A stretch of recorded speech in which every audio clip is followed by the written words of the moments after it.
Fantastic. Hello, everyone. Welcome. So, hi, people that are joining. Hello. So, if you're watching this on the replay, hello. If you're watching me live, hello in real time. So, I wanted to hop on here and talk about the things I won't do as a sacred celebrant because we do an awful lot, whether you're a sacred celebrant or any other sort of celebrant. We do a lot. We do an awful lot, and we don't give ourselves credit for the things that we won't do, that we refuse to do. So, I wanted to share my top three things that I won't do as your sacred celebrant and how that benefits you. So, while I wait for my tea to cool, we'll begin with the first one.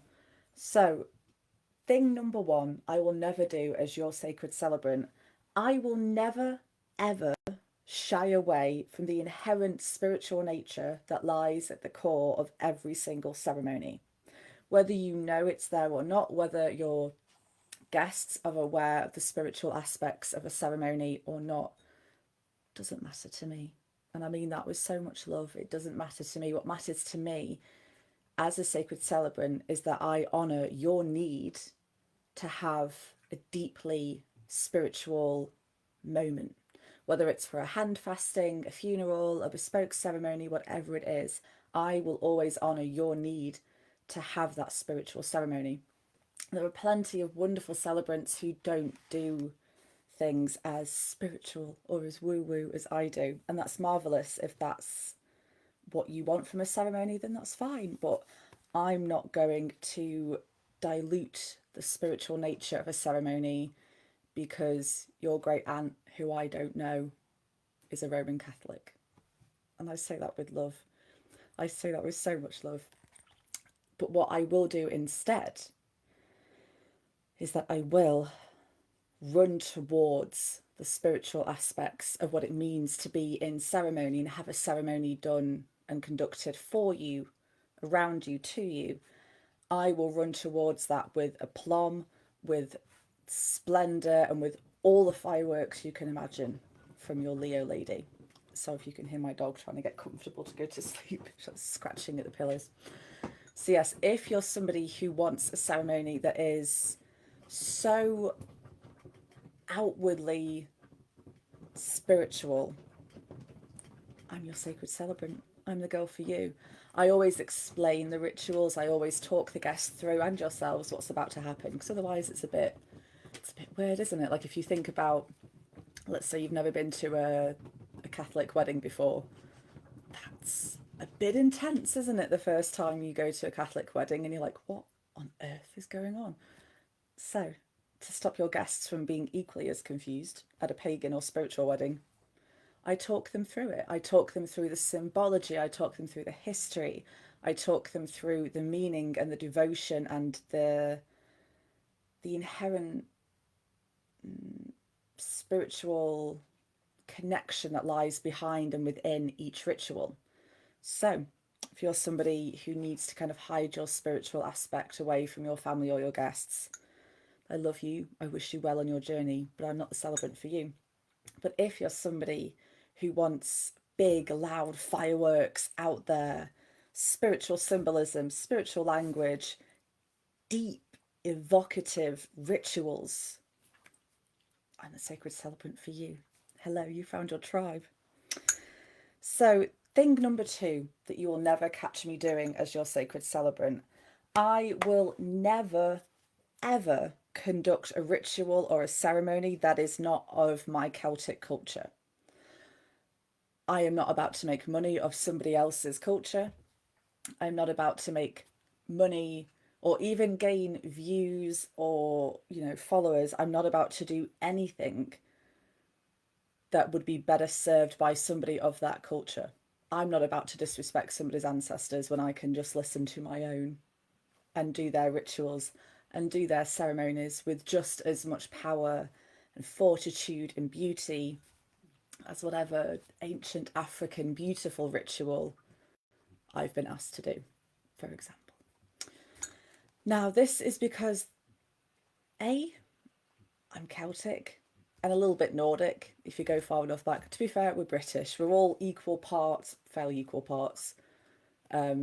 Celtic, Roman, French, Nordic, and whatever else is in the mix. We're all equal parts, not fully English, aren't we?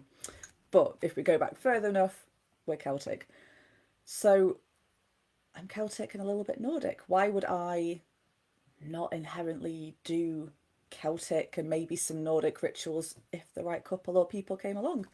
That's what I do. That's where I've been born and raised on the Celtic lands. It's my tradition, my lineage in both spiritual aspects and physical, like genetics, as far as I'm aware, is very Celtic in nature.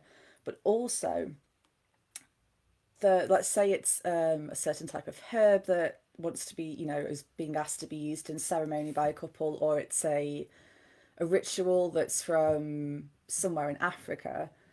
I'm not about to make money off somebody else's culture when that culture has been demonized, has been stolen, has been just faced the full wrath of colonialism.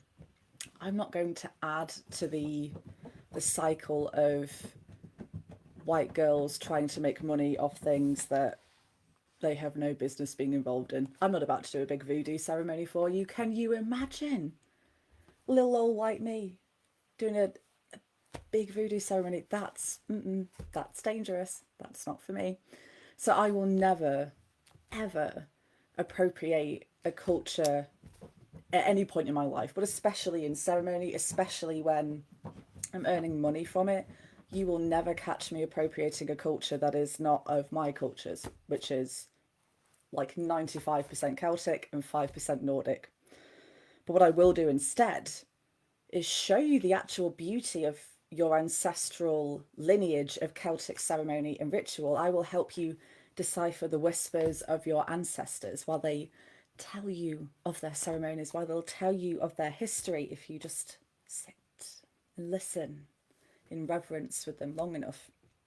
I will help you discover your roots of lineage and what ceremonial rites that involves, what rites of passage they would have had, how they would have celebrated and honoured those rites of passage.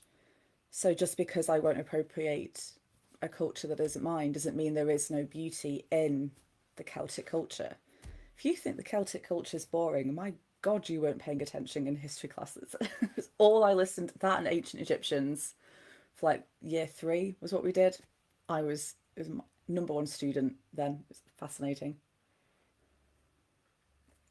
So yes. So that's thing number 2 you will never catch me doing as your sacred celebrant. And the final thing that you will never catch me doing for you as your sacred celebrant is I will never be too busy for you. If you want help writing your vows, I'll hop on a Zoom. I'll help you write your vows.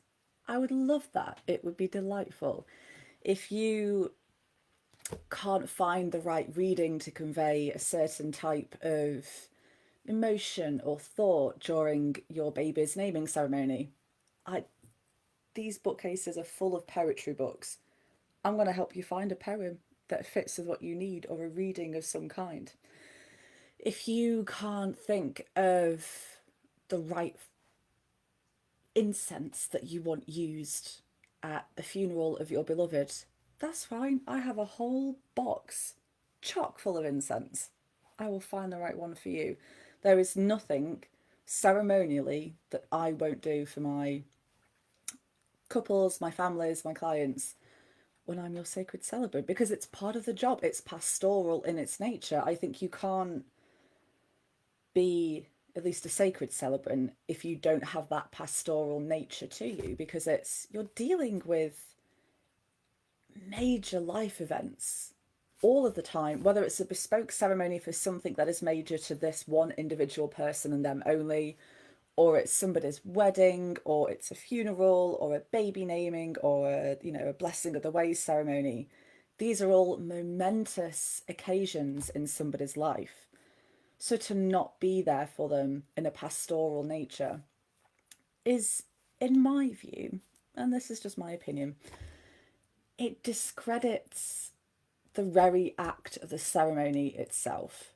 Imagine, I can't imagine, you might be able to, but imagine if you hired somebody to do a very painful but necessary ceremony. Let's say it's a funeral or a memorial, and you just talk to them once on Zoom, and then they show up a couple of weeks later, do the ceremony, and off they pop. If that's what you need, beautiful, fine. There's many celebrants that can do that. And there is a space for that. I think people need that distance sometimes, but that's not how I work. That's not, I'm not at my best if I can't be pastoral in some way. If you don't need me to be pastoral, that's fine. I won't be pastoral.